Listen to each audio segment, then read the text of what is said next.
নমস্কার বন্ধুরা, চলে এসেছি তোমাদের সাথে এবার নেক্সট পার্ট নিয়ে।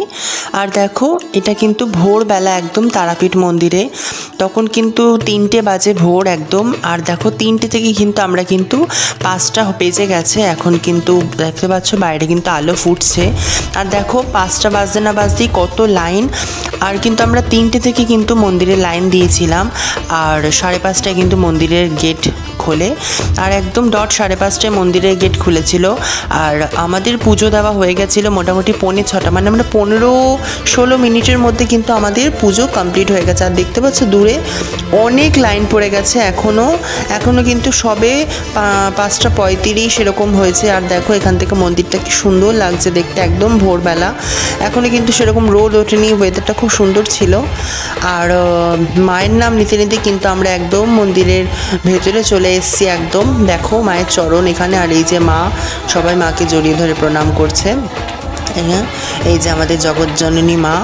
তারপরে পুজো দিয়ে আমরা কিন্তু বাইরে দেশে মন্দিরের ভিউ দেখছিলাম, নমস্কার করলাম, পান্ডার সাথে সব কথা বলে আমরা কিন্তু ডালা নিয়ে দাঁড়িয়েছিলাম।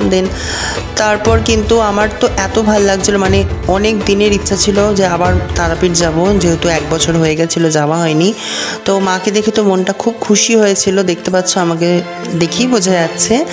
আর আবার কবে আসতে পারবো জানি না, চেষ্টা তো করবো প্রত্যেক বছর মাকে দেখার।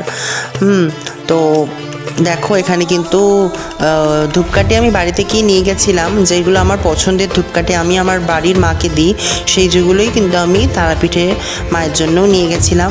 ওইটা দিয়ে আমরা সব আরতি করে নিলাম। এখানে দেখো কত ঢিল বাঁধা রয়েছে। হ্যাঁ, আর ফার্স্ট টাইমের জন্য কিন্তু আমি এই ধুতি পাঞ্জাবি পরেছিলাম, এই ফার্স্ট টাইম আমি কিন্তু পরলাম। আমি কিন্তু কোনোদিনই পরি না, পাঞ্জাবি পরেছি, ধুতি কিন্তু কোনোদিনই পরিনি, কিন্তু এই ফার্স্ট টাইমের জন্য। তারপরে কিন্তু এদিকে দেখো কত কিন্তু নতুন মন্দির করছে এখানে।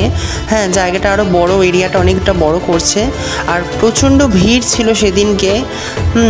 তো আর নাট মন্দির থেকে শুরু করে সব ভিড় ছিল। আর সকাল থেকেই কিন্তু আমরা মায়ের কিন্তু ভোগ খাচ্ছিলাম। হ্যাঁ, সকালবেলা যে মঙ্গল আরতি ওটা আমরা দেখলাম, যেহেতু মন্দির সকালবেলা ফাঁকা ছিল। তারপর আমি চলে এলাম নাট মন্দিরে, এসে মাকে দেখে আরেকবার চলে গেলাম বলি যেখানে হয় সেখানে। তো সেখানে নমস্কার করে, আর এখান থেকেও দেখো মন্দিরের ভিউটা খুব সুন্দর লাগছে কিন্তু দেখতে। হ্যাঁ, আর একটু মেঘলা মেঘলা ছিল, সকালবেলা বৃষ্টি হচ্ছিল। আর এখানে দেখো ইনি ঢাক না ঢোলক বলে, যাই হোক ইনি বাজাচ্ছেন। আর দেখো এখান থেকে তোমরাও একটু মাকে দর্শন করে নাও, প্রচণ্ড ভিড় ছিল ওই জন্য।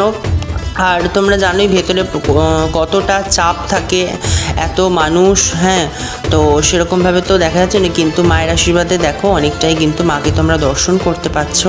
তো তোমরা মাকে দেখে নাও।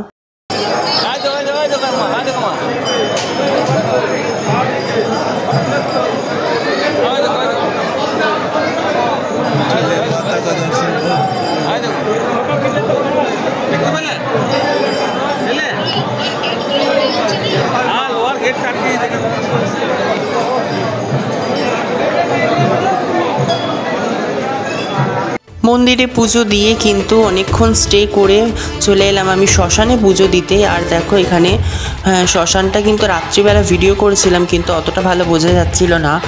আর এখন দেখো খুব সুন্দর বোঝা যাচ্ছে, এই যে মা শ্মশানেও আছেন তিনি। আর দেখো এই এরিয়াটা, এখানে পুজো হয় এখানে। তো যারা যারা এখনও পর্যন্ত তারাপীঠ আসোনি বা আসতে চাইছো, তাদের বলবো অবশ্যই জীবনে একবার তারাপীঠ দর্শন করো, তোমাদের সত্যি বলতে মন ভরে যাবে, বারবার আসতে ইচ্ছা করবে। আর এই যে এটা হচ্ছে শ্মশানের পাদপদ্ম, মহাশ্মশানের। এখানে পুজো দেবো আমি, ওই জন্য আমি কিন্তু 50 টাকার ডালা কিনলাম এখানে আলাদা করে। এখানে গোলাপ জল, অগরু, আলতা, সিঁদুর, শালু ফুল সব দিল। ওখানে কিন্তু শ্মশানে পুজো দিয়ে আমরা চলে যাচ্ছিলাম কিন্তু হোটেলে। আর তখন কিন্তু বাজে সকাল 7টা। তো দেখো মায়ের কাছে প্যাকেটটা রয়েছে, এটা পুজোর ফুলের প্যাকেট। তো দেখো এখানেও কিন্তু প্রচণ্ড ভিড়। আর আমরা ছিলাম কিন্তু একদম বেঙ্গল লজ, মন্দিরের অপোজিটেই শ্মশানের সামনে যে লজটা, ওখানে কিন্তু আমরা এসে থাকি। আর দেখতে পাচ্ছ মন্দিরের সামনে কতটা ভিড়। এখানে লাইনটা এদিকের হওয়াতে মন্দিরের চূড়াটা কিন্তু সেরকম আর বাইরে থেকে দেখা যায় না, আগে কিন্তু পুরোটাই দেখা যেত।